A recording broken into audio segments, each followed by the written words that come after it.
Merit biglang kinilig. So ano nga ba ito at bakit biglang kinilig itong si Merit?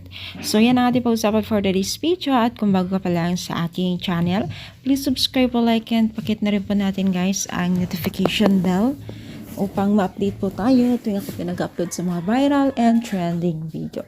So alam niyo ba guys na etong si Merit ay biglaan talaga siyang kinilig dahil during live niya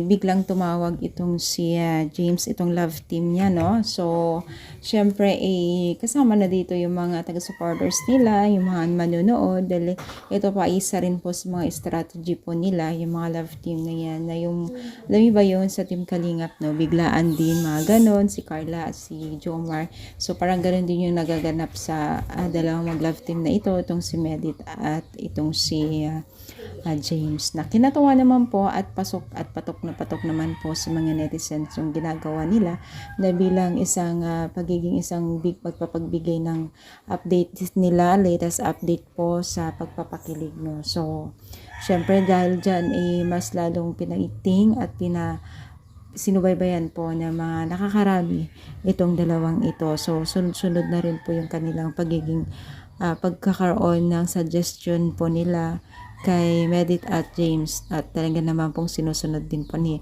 James at Merit. So kung maalala din po natin yung pagpunta at pagpakilala din po ng dalawang sa side by side nila, no, sa kanilang ate, nanay, magulang, na talaga naman pong kinatuwa din po nila at talagang grab din po ng bawat pamilya nila na paano i-embrace po ang bawat or i-welcome sa kanilang dalawa, no?